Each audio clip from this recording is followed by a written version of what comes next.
তিশা ওর হাতে থাকা কাপড়গুলো আমার উপর ছুঁড়ে দিয়ে আয়ান ভাইয়ার দিকে তাকিয়ে বের হয়ে গেল। আয়ান ভাইয়া হাসতে হাসতে বলল, মেঘ, মন খারাপের কারণটা বুঝতে পেরেছিস? বুঝলাম। শেষমেশ আমার মতো আমার বেস্টিটাও আর একটা বাদরের ফাঁদে পা দিল। আয়ান ভাইয়া আমার দিকে তেড়ে আসছে আর বলছে, কি বললি তুই?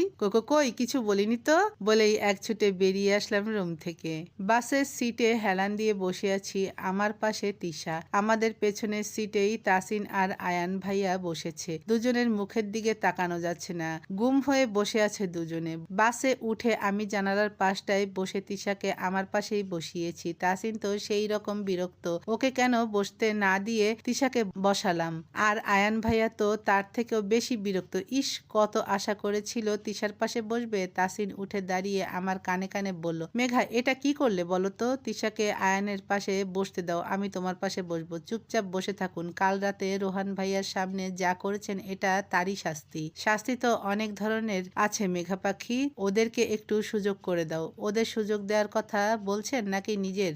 তিশা বলে উঠল, ভাইয়া যাই বলেন কাজ হবে না, আমি ওই হনুমানটার পাশে বসবো না। শালিকা, এটা কিন্তু খুব অন্যায়, আমার হবু বউকে আমার কাছে বসতে দিচ্ছ না। আমি তাসিনের এমন সব কথাই মিটমিট করে হেসে চলেছি। আয়ান ভাইয়া হয়তো আমার উপর খুব রেগে আছে, একটা কথাও বলছে না। আচ্ছা, আমি তো ভুল করছি। আসলেই তো তিশা আয়ান ভাইয়াকে একসাথে বসতে দিলে ভালো হবে। হয়তো তিশাও মনে মনে এটাই চাইছে, বলতে পারছে না। আমি উঠে দাঁড়িয়ে তিশাকে বললাম, তিশা একটু পাটা সরাতো, আমাকে বের হতে দে। বাস ছেড়ে দেবে। কোথায় যাবি তুই? বের হই, তারপর দেখ কোথায় যাই। তিশা পা সরাতে আমি বের হয়ে তাসিনের সিটের সামনে দাঁড়ালাম। তাসিন গাল ফুলিয়ে বসে আছে। আয়ান ভাইয়া আমার দিকে একবার তাকিয়ে অন্যদিকে তাকালো। দুই ভাইয়ের থেকে কেউ কম নয় দেখছি। আয়ান ভাইয়াকে উদ্দেশ্য করে বললাম, ভাইয়া ওঠো তো, আমি এখানে বসবো। দুজনেই যেন ভূত দেখেছে এমন ভাবে তাকালো আমার দিকে। তিশাও অবাক হয়ে তাকিয়ে আছে। একটু নিচু হয়ে আয়ান ভাইয়াকে বললাম, সরি ভাইয়া, তাসিনকে শাস্তি দিতে গিয়ে তো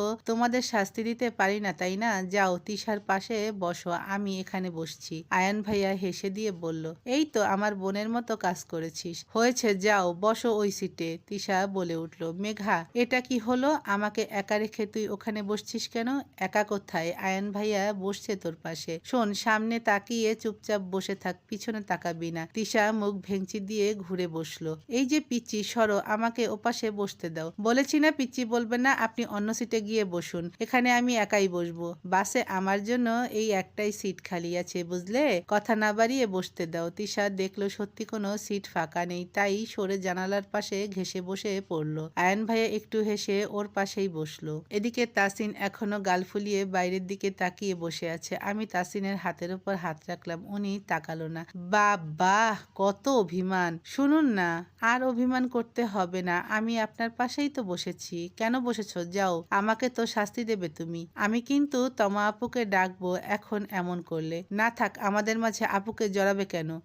আপনি এই সিটে আসুন তো, আমি জানালার পাশে বসবো। তাসিন কোনো কথা না বলে উঠে আমাকে বসতে দিয়ে উনি আমার পাশে বসলো। বাস ছেড়ে দিয়েছে। তাসিন কোনো কথা বলছে না। আমি ওনার হাত জড়িয়ে বললাম, প্লিজ এমন ভাবে থাকবেন না, কথা বলুন। কি বলবো? যা ইচ্ছে বলুন। উনি মুস্কি হেসে আমার কোমর জড়িয়ে নিজের কাছে নিয়ে বলল, আই লাভ ইউ মেঘা পাখি। উনি যে এ সময়ে একথা বলবেন সেটা আমার ভাবনার বাহিরে ছিল। আমি তাসিনের কাঁধে মাথা রেখে বললাম, আপনি না সত্যি একটা পাগল। পাগল, তোমার প্রেমে পাগল আমি। তিশা জানালা দিয়ে বাইরে তাকিয়ে বসে আছে। আয়ান ভাইয়া তিশার হাতের উপর হাত রাখলো। তিশা কেঁপে উঠে তাকালো, নিজের হাতটা ছাড়ানোর জন্য চেষ্টা করছে। আয়ান ভাইয়া আরো শক্ত করে ধরে বলল, হাতই তো ধরেছি, এমন করছো কেন?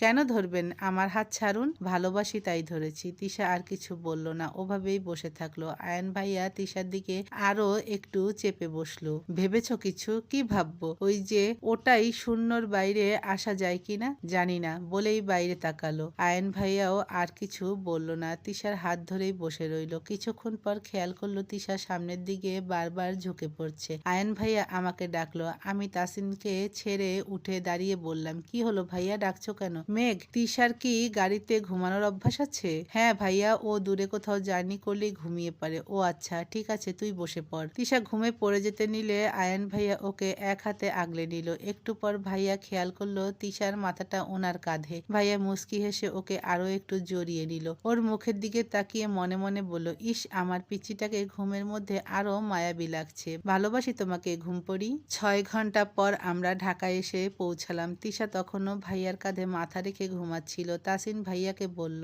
একটু পরে তো নামতে হবে, ওকে ডেকে তোল এবার। আয়ান ভাইয়া তিশাকে ডেকে তুলল। তিশা ঘুম ভেঙে দেখলো ও আয়ান ভাইয়ার খুব কাছে আর ওনার কাঁধে মাথা রেখে ঘুমিয়েছিল। ও কিছুটা লজ্জা পেয়ে একটু সরে আসলো। আয়ান ভাইয়া হেসে বলল, পিচি, এত ঘুম কই পাও শুনি? সারাটি পথ ঘুমিয়ে কাটালে আর আমার কাঁধটাও ব্যথা করে দিয়েছো। আমি বুঝতে পারিনি ঘুমের ঘোরে কখন আপনার কাঁধে মাথা রেখেছি, সরি। এ তো আর নতুন নয়। আমার কি মনে হচ্ছে জানো, তুমি ইচ্ছে করেই ঘুমিয়েছো যেন আবারও আমার কাছে আসতে পারো, বাঁকা হেসে বলল। তিশা রাগি চোখে তাকালো ভাইয়ার দিকে। ওর এমন রাগি ফেস দেখে ভাইয়া হাসতে লাগলো। আমি ভাইয়াকে বললাম, ভাইয়া বাড়িতে গিয়ে হেসো, বাস থেকে নামতে হবে, উঠো এখন। রাতে রুমে বসে পড়ছিলাম, তখন তিশা ফোন দিল। হ্যাঁ তিশা বল। মেঘা, তোকে একটা কথা বলার জন্য ফোন দিয়েছি। কি কথা? আগে বল, হাসবি না? আচ্ছা হাসবো না, বল। আমি অয়নকে খুব মিস করছি রে। আমার সত্যি হাসি পাচ্ছিল, কিন্তু এখন হাসা যাবে না। হাসিটা চেপে বললাম, সে তো করবি, যাকে ভালোবেসে ফেলেছিস তাকে মিস করাটাই স্বাভাবিক, তাই না? মানে মেঘা, কি বলছিস তুই? হয়েছে, আর ন্যাকামো করতে হবে না। তিশা, তুই আমাকে কি ভাবিস বলতো? আমি বুঝি না কিছু। শোন তিশা, আয়ান ভাইয়া তোকে ভালোবাসে, তা আমি তাসিন জানি, আর তুইও যে ভাইয়াকে ভালোবেসে ফেলেছিস সেটাও আমি বুঝতে পেরেছি। সো এত রং ঢং না করে ভাইয়াকে মনের কথা বলে দে। তুই সব জানিস?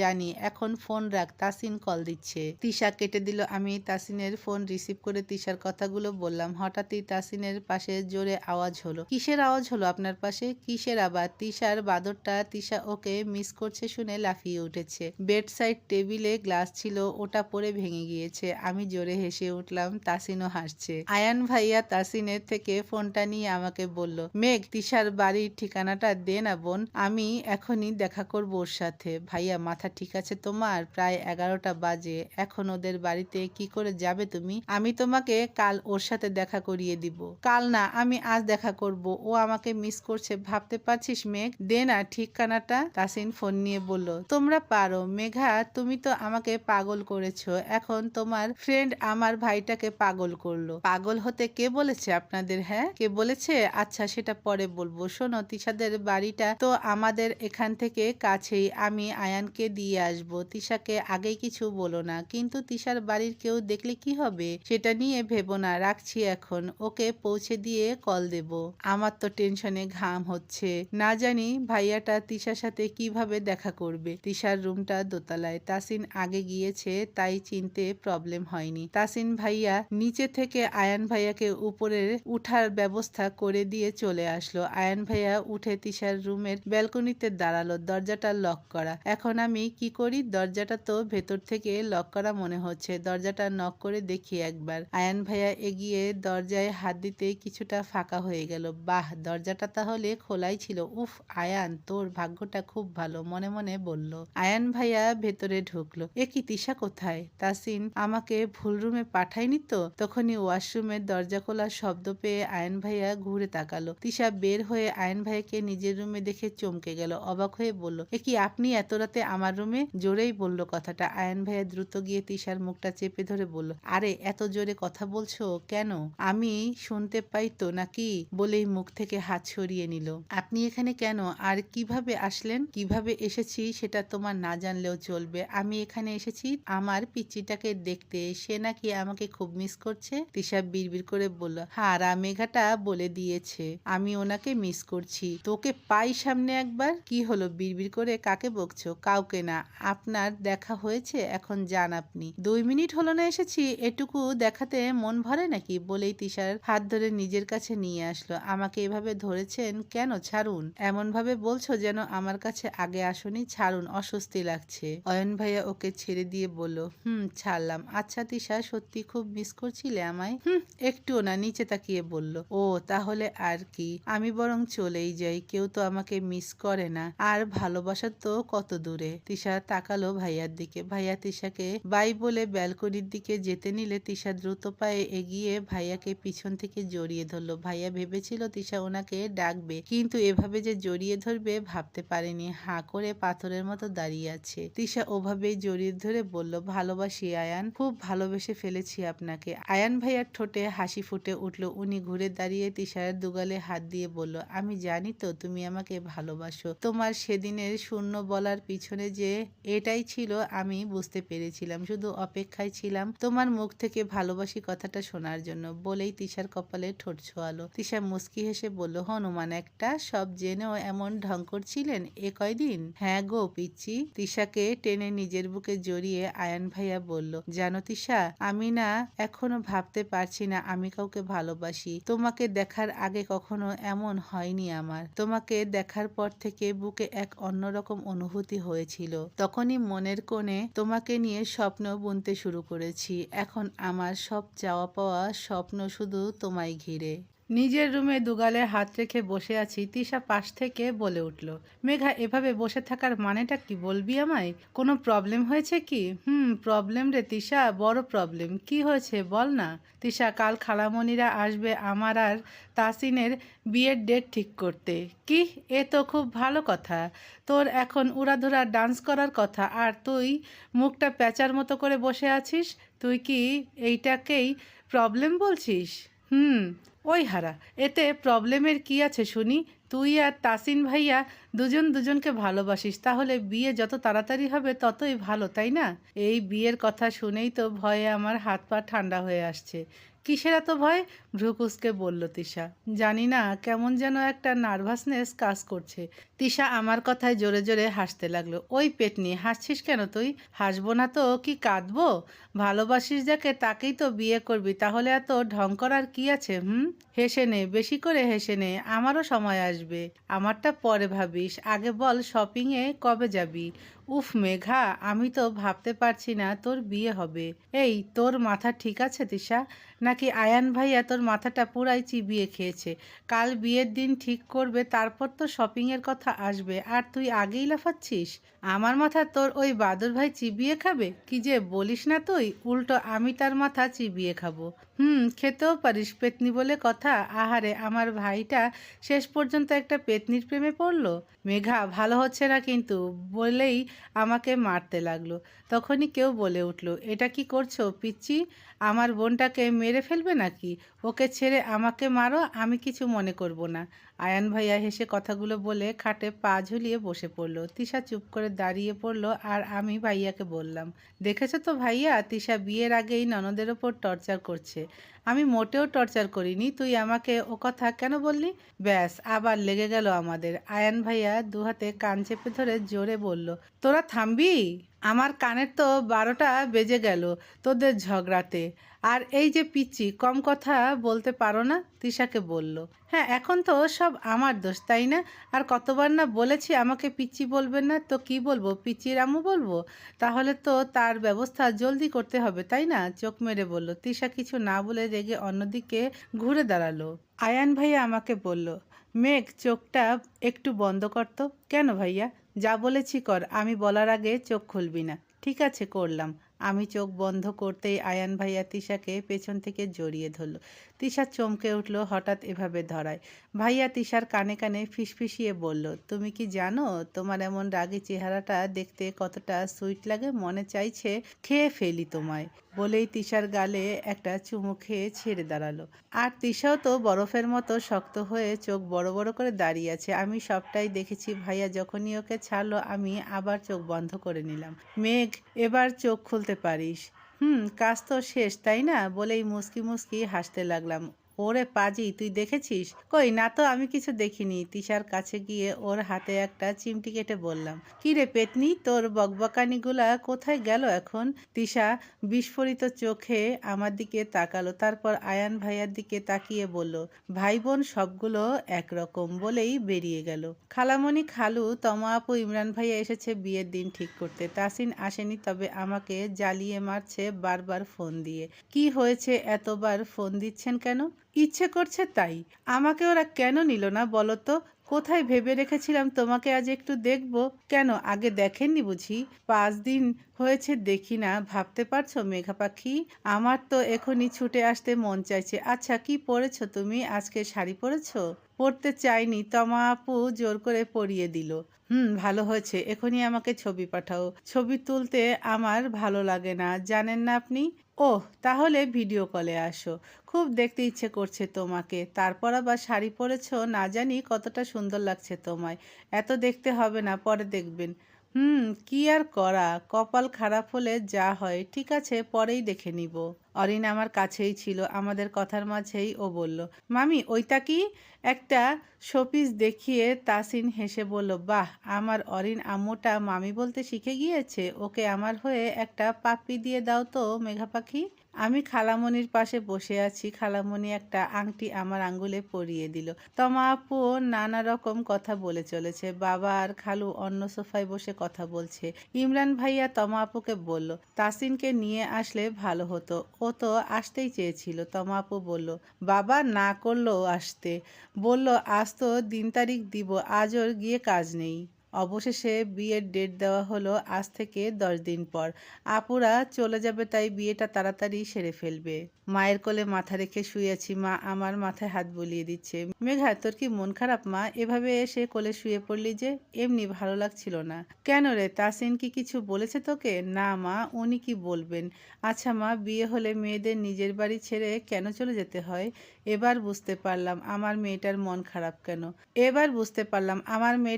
খারাপ কেন। মারে, এটাই যে নিয়তি, মেয়েদের নির্দিষ্ট ঠিকানা তো তার শ্বশুরবাড়ি। সব মেয়েকেই যে তা মেনে নিতে হয়। ও বাড়ি এবং বাড়ির মানুষগুলোকেই আপন করে নিতে হবে। মা, তোমাকে আর বাবাকে ছেড়ে আমি যাব না। পাগলি মেয়ের কথা শোনো, তোকে কি অচেনা কোনো পরিবারে দিচ্ছি আমরা? তোর খালামণি খালু ওরা তোকে কখনো কিছুতে বাধা দিবে না, আর তাসিনও তো আরও বাধা দিবে না। তোর যখন মন চাইবে চলে আসবি। আচ্ছা মেঘা, এখনই তুই এসব নিয়ে মন খারাপ করছিস কেন বলতো? এখনো তো 10 দিন দেরি আছে। আমার এখনই খারাপ লাগছে মা। বাবা তখনই রুমে এসে বলল, আমার মেঘা মায়ের কি জন্য মন খারাপ হচ্ছে? মায়ের পাশে বসতে বসতে বলল। মা বাবাকে বলল সব। বাবা হেসে আমার মাথায় হাত বুলিয়ে বলল, মেঘা, এত তাড়াতাড়ি আমিও তোমার বিয়েটা দিতে চাইনি। তোমার খালু বলল তমা আর ইমরান 1 মাসের বেশি থাকতে পারবে না, তাই বিয়ের কাজটা সেরে ফেলতে চাই। ওদের দিকটাও তো দেখতে হবে। তমা তাসিনের একমাত্র বোনকে ছাড়া কিভাবে হবে? মা বলল, অনেক রাত হয়ে গিয়েছে মেঘা, যা গিয়ে ঘুমিয়ে পড় এখন। বাবাও বলল, হ্যাঁ মেঘা, মা যাও ঘুমিয়ে পড়ো, বেশি রাত জাগা ভালো নয়। আমি উঠে বাবা মা দুজনের গালে চুমু দিয়ে রুমে চলে আসলাম। পরের দিন সকালে ঘুম ভাঙলো ফোনের রিংটনে। আমার ঘুমের ব্যাঘাত ঘটানো মানে চরম বিরক্তিকর একটা ব্যাপার। ফোনটা রিসিভ করে ঘুমু ঘুমু কণ্ঠে বললাম, ওই কে রে, আমার ঘুমটা ভাঙিয়ে দিলি। ওপাশ থেকে তাসিন হেসে বলল, তোমার হাফ হাজবেন্ড গো মেঘা পাখি। ইস, এত সুন্দর করে ঘুম জড়ানো কণ্ঠে কেউ কথা বলতে পারে, আমার জানা ছিল না। তোমার আর কি কি গুণ আছে বলো তো, যা আমি জানি না। ওনার কথা শুনে চোখ মেলে ভালোভাবে তাকালাম, ভ্রু কুঁচকে বললাম, আমার কোনো গুণ নেই। আপনি এত সকালে কেন ফোন দিয়েছেন বলুন? কেন, হবু বউকে ফোন দিতে হলে সকাল বিকেল রাত লাগে নাকি? যখন তখন দেওয়া যায়। তাই বলে এত সকালে আমার ঘুমটা ভাঙাবেন আপনি? তুমি তো সকালেই ওঠো, আজ এখনো ঘুমিয়েছিলে, সেটা আমি বুঝবো কি করে? হয়েছে, আসল কারণটা কি বলুন? কারণটা হলো 10টার মধ্যে রেডি হয়ে থেকো, শপিংয়ে যেতে হবে। হাতে সময় নেই বেশি। আপু বলছিল শপিংয়ের ঝামেলাটা আগে শেষ করবে। আজকেই শপিং করব? না, বিয়ের পরের দিন গিয়ে বিয়ে শপিং করো, মাথা মোটা একটা। আজকে না গেলে সময় হবে না হাতে, মাত্র 9 দিন আছে, দেখতে দেখতে চলে যাবে। আপনি আমাকে মাথা মোটা বললেন? মুখ ফুলিয়ে বললাম, হায় আল্লাহ, এই মেয়ে কি কিছুই বোঝে না। আচ্ছা সরি গো, আমার ভুল হয়ে গিয়েছে, আর বলবো না। শুনুন না, তিশা যাবে না আমাদের সাথে? তুমি কি ভেবেছো আয়ানোকে বলেনি? তুমি রেডি থাকো, আমি গিয়ে নিয়ে আসবো তোমাকে। তিশাও টাইমলি শপিং মলে পৌঁছে যাবে। ঠিক আছে, রাখছি এখন। রাখছি মানে? সকালে যে সুইট মর্নিং দিতে হয় জানো না? ওটা দিয়ে তারপর রাখবে। আমি খুব ভালোভাবেই বুঝতে পারছি উনি কি চাইছেন। আমি মজা করে বললাম, সুইট মর্নিং দিয়ে কি করে? খায় না, মাথায় দেয়। মেঘা, ফাজলামো কেন করছো? দাও না। ফাজলামো কেন করব বলুন না। কি করে তাই না? কাছে পাই তারপর বুঝাবো। আমি আর কিছু বললে রেগে যেতে পারে, তাই কিছু না বলে ফোনটা কেটে দিলাম। শপিং মলে তিশার জন্য অপেক্ষা করছি, ওর আসার কোনো খবরই নেই। আয়ান ভাইয়াকে বললাম, ভাইয়া কোথায় তোমরা? পিচ্চি আসছে না কেন? একটু আগেও ফোন দিয়েছিলাম, বলল আর 5 মিনিট লাগবে। পেছন থেকে তিশা বলে উঠল, আমি চলে এসেছি মেঘা, সরি রে একটু লেট হয়ে গেল। একটু না ম্যাম, পুরো 15 মিনিট লেট করেছেন আপনি। আয়ান ভাইয়া বলল, তাতে কি হয়েছে তাসিন ভাইয়া, আপনি বলুন না একটু লেট হলে কি হয়? কিছুই হয় না গো শালিকা, এবার চলো, আপু অলরেডি শাড়ি দেখা শুরু করে দিয়েছে। আমি তাসিন আগে আগে হাঁটছি আর তিশা আয়ান ভাইয়ার মাথা নষ্ট করে ফেলছে হাজারটা কথা বলে। আয়ান ভাইয়া তিশাকে বলল, তিশা এত কথা তুমি কি করে বলো? হ্যাঁ, এটা শপিং মল, কম কথা বলো। তার মানে আমার কথা বলা আপনি পছন্দ করেন না, তাই না? যান, আপনার সাথে আমি আর কথা বলবো না। আরে এভাবে বলছো কেন? এই তিশা, আমি তো জাস্ট কম কথা বলতে বলেছি, রাগ কেন করছো? তিশা মুখ ভেঙিয়ে আগে আগে হাঁটতে লাগলো। আয়ান ভাইয়া নিজে নিজেই বলতে লাগলো, এই মেয়ে আসলেই একটা পিচ্চি। বিয়ের সব কিছু কেনাকাটা শেষ করে বের হচ্ছিলাম, হঠাৎ করেই আবির এসে আমাদের সামনে দাঁড়ালো। আমি তাসিনের হাতটা চেপে ধরলাম আবিরকে দেখে। আবির হেসে তাসিনকে বলল, কেমন আছিস তাসিন? শুনলাম বিয়ে করছিস, কই আমাকে তো ইনভাইট করলি না? তাসিনের দিকে তাকালাম, ওনার চোখ দুটো লাল হয়ে গিয়েছে, আমার হাতটা আরও চেপে ধরেছে। উনি যে এ মুহূর্তে নিজের রাগটা কন্ট্রোল করতে চাইছে বুঝতে পারছি। তাসিন মুখে জোরপূর্বক হাসি ফুটিয়ে বলল,